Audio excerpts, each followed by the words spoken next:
The engagement level throughout the year wasn't necessarily where I thought it would be when I first started. And it got kind of, kind of difficult just to keep going because of the engagement. But one conversation that I had with one of my nephews made me think that this thing is clicking now. Is I sent him, his portfolio, him and his brother's portfolio, and and my niece. I'm sorry, I sent them all, what their portfolio looked like, and they were blown away. And then another text message I got was, "Hey, how many shares of this stock do I have?" And then once I got those types of questions, I knew.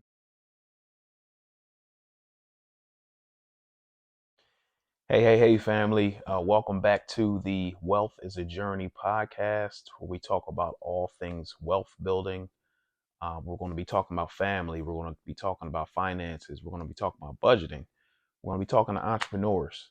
So I just want to welcome you back to, again, Wealth is a Journey podcast.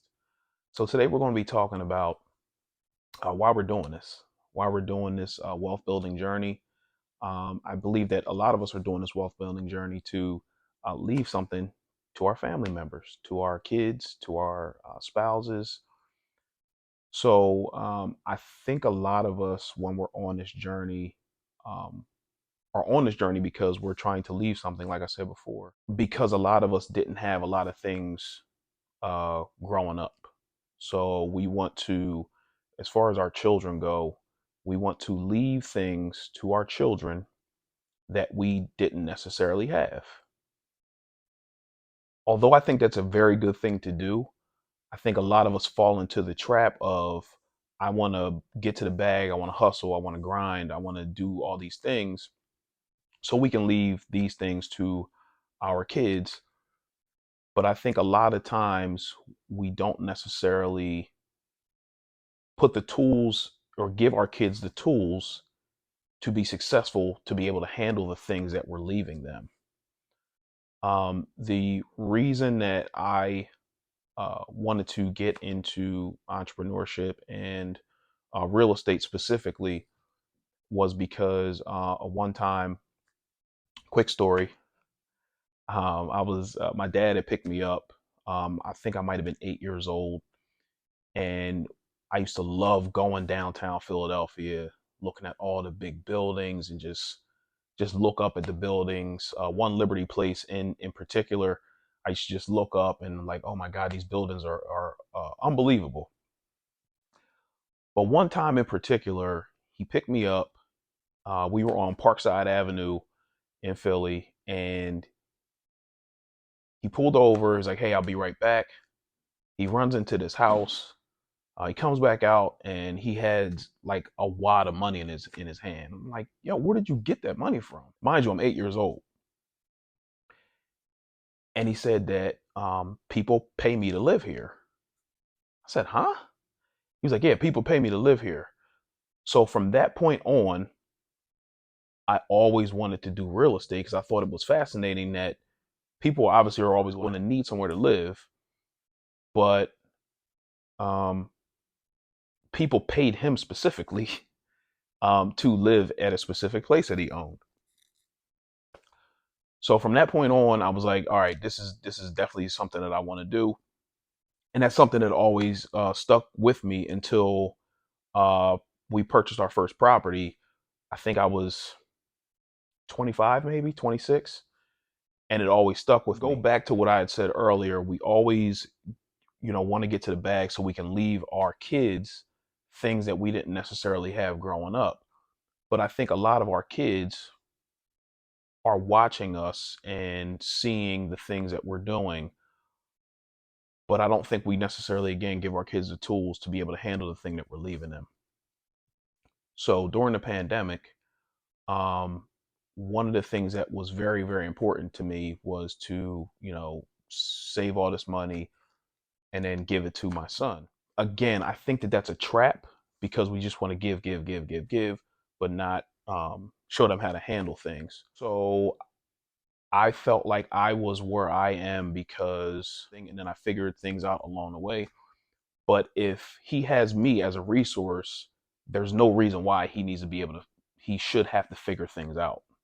he should be able to lean on me and his mother to be able to have the tools that he needs to take what we're giving him and take it so much further. I thank God that I was on that ride with my dad that day, because it opened my eyes to something that I didn't even know that was possible. Although he didn't necessarily show me what I needed to do those things, I figured it out along the way.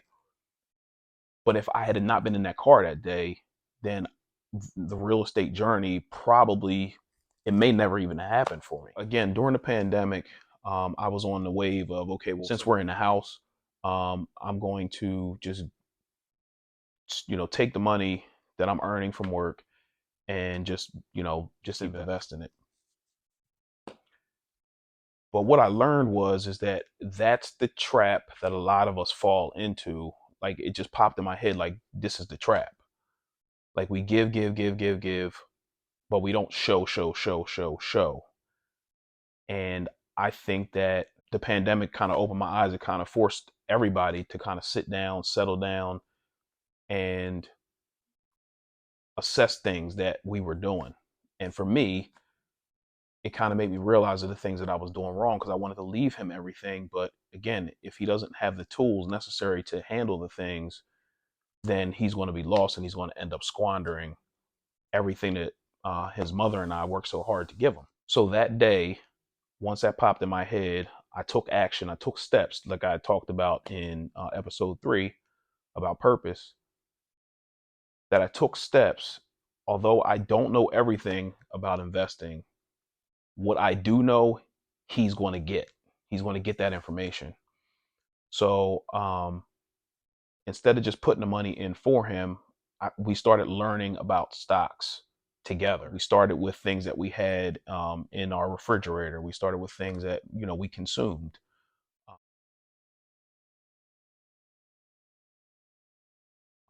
Cereal. What kind of gas did we use in our vehicles?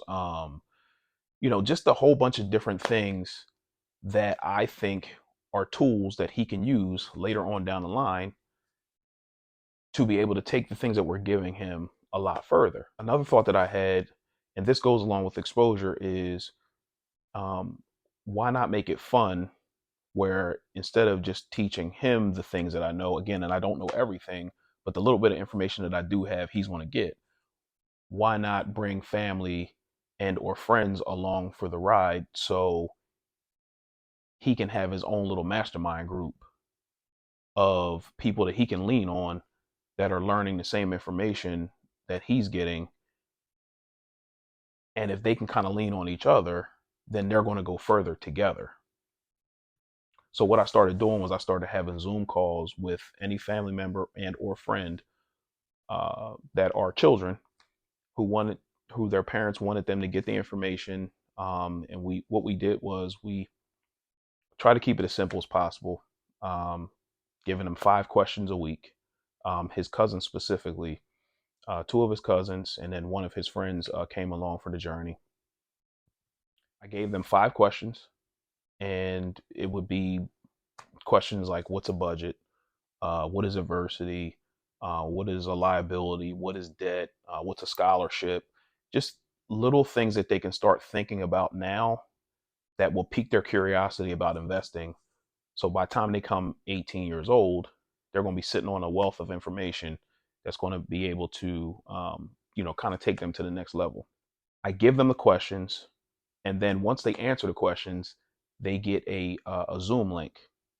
So then once they get the Zoom link, they get on a call, say the first of the month. We all get on a call together, and then we just go over the questions. That's cool. Y'all ready to get started? Yup.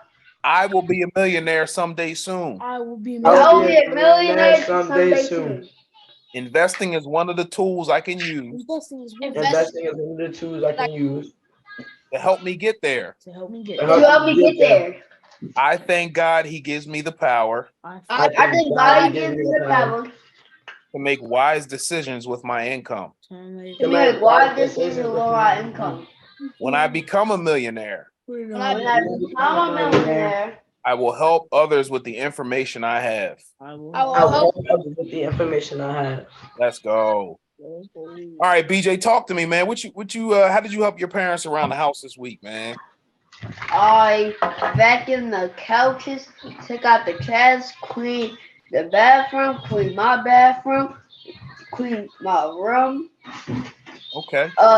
vacuumed the stairs, Swifted the kitchen, Swifted the dining room. Let's go, man. That's good, bro. Good stuff, man. Sadir, what about you? I did the dishes. Oh, and I did the dishes. I cleaned my room. Okay. I Swiffered the living room. I vacuumed the living room. I cleaned our bathroom, and I helped vacuum the stairs. That's beautiful, man. Good job. Luke, talk to me, man. What you do? I swept the stairs. I cleaned up everybody's room, and there's 5 rooms. I'm clean when my dad was gone. Okay, that's good, man. Tay? Took out the trash, refilled the toilet paper, and put away the dishes. All right. Good, man. Again, the fact that you have your own bathroom is a big deal, DJ and Sadir. The fact that you have 5 rooms that you were able to clean up, Luke, it's a big deal, man. Okay. When I was growing up, when I was your age, we had 3 bedrooms in our house. No finished basement. It was just a living room, a kitchen, and a dining room. That was it. So y'all living really good lives, man. So again, it's super important that you guys help your parents out around the house, man. I can't stress it enough. Jay, y'all blessed out here, man. So keep helping out, man. It's just more appreciated than you know. All right, cool. What does it mean for somebody to have purpose? Is to be committed to something. Okay, I like that. To have a purpose, a person with purpose means they reach goals and leaves a positive mark on people. It's good, man. I like that, bro. There you go. So listen, you guys are going to be business owners, entrepreneurs. You guys are going to possibly work for people. It's in order for you to continue to do what you're doing in your business and keeping going in your business. Sometimes you're going to have rough times in your business, right? It's going to be tough to do things, just like it's tough to, maybe get up in the morning to go to school. But when you become an adult and you get your own business and stuff like that, it's sometimes those times are going to be tough. So it's going to be very important for you to remember what your purpose is on why you have your business, so then you can keep going. It's going to be very important. You guys you guys may forget this now, but you'll remember it later once you guys get your own businesses. All right. Okay. What does it mean to persevere? To have misfortune or difficulty. To persevere is to keep at something in spite difficulties or discouragement. That's good, man. That's very good. So to persevere is, again, you're a business owner. You're going to have to fight through some tough times. So you might have so like with rental properties or something like that, you might get a phone call at 2:00 in the morning from your tenant saying, "Hey, my pipe burst in my house," or "I need you to come fix something." And it might not be convenient, but you got to get it done. It's going to be very important that you guys fight through. Like right now, you guys persevering would be what? Like if you have like a tough test in school, or if you have a tough class in school, right? Yeah. How would you persevere having a tough class, right? Take deep breaths. And how about studying? What is adversity? To have difficulties. Adversity is difficulties and misfortune. That's correct. So again, in life, you're going to have different challenges. You're going to have different things that you're going to have to fight through, adversities, but you're going to have to persevere through those adversities. You're going to have to fight through, because again, you know what your purpose is. Your purpose is right now, your purpose in life is to get good grades, right? So that you can go to school for free, right? So you don't have any student loans. Uh, Because loans are loans good or bad? Student loans good or bad? Bad. but Bad. Correct. So we want to make sure that we can go to school for free. So right now, your purpose is to get good grades so that you can get scholarships when you go to college, or if you go to college, then you can go to school for free. How do you feel when you're going through an adverse time? I was frustrated at school when it was a hard question in math, so I felt frustrated. sometimes you can feel like you just can't do it, and you feel like giving up. It is. Feel stress, but then sometimes I pray and take deep breaths. I feel stressed too, so I'd have to calm myself down. If you overcame adversity, how did you do it? I think you guys kind of just said most of your answers, but how did you feel afterwards, after you overcame the adversity? By asking for help, and it made me feel good. My man, that's good, bro. You could ask for help, or you could try extra hard than you normally do, and after it'll make you feel relieved and happy. Persevere and keep going, and I'll feel good. I usually feel relieved after I'm done, like with the hard task. or Okay. Difficulty. Do you want to tell everybody what you did in the beginning of school, how you started out, and how you're doing now? 'Cause I think that's a big deal.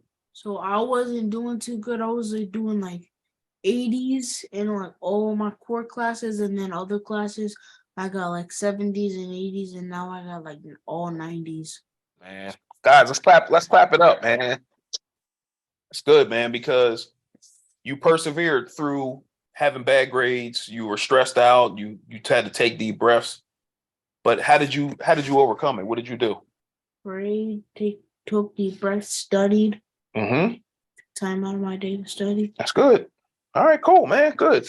Has anybody else did that? Did anybody else start off school pretty bad and then they ended off doing good? I had like 60s and 70s and stuff, and like math, like English and stuff and Mhm. stuff. Then I'm in this reading program right now to help my reading. Good, man. Good. I was an awful reader as a kid, Luke. I'm not gonna lie to you, bro. I was awful, terrible when I was a kid. But it's not about where you start, it's where you finish at, right? So Yes. you just keep going, keep persevering, keep fighting through, and I'm sure you'll be fine. At the start of the school year, I didn't have a good relationship with one of my teachers, Mhm. but we talked it out, and it was better. It's good, man. Good job, man. I turned a C into an A minus.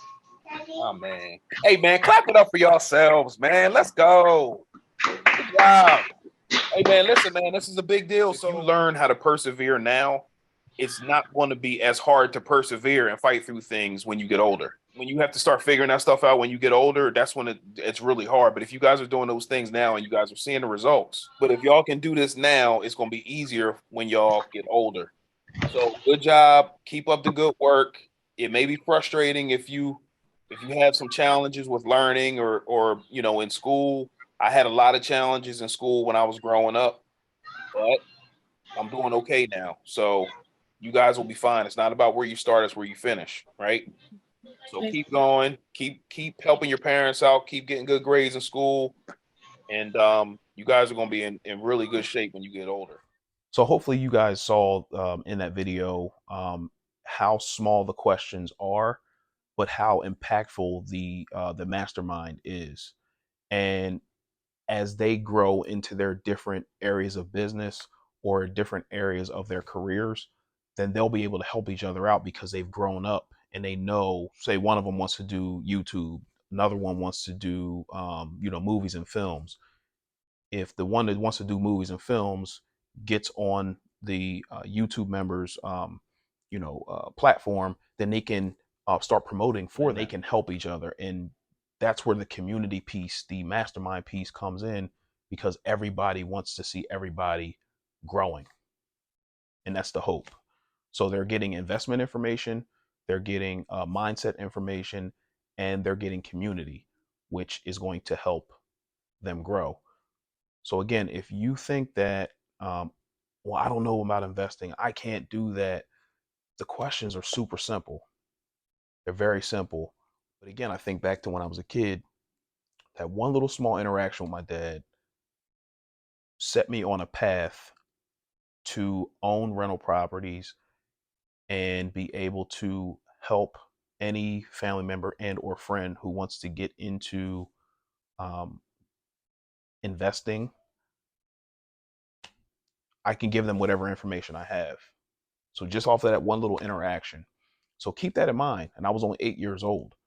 So if they have this information, this purposeful information that I'm giving them, then hopefully they'll be able to take that and then just run with it and be able to light the world on fire. And that's what we're trying to do. We're doing purpose work to help the people that we're raising up to grow.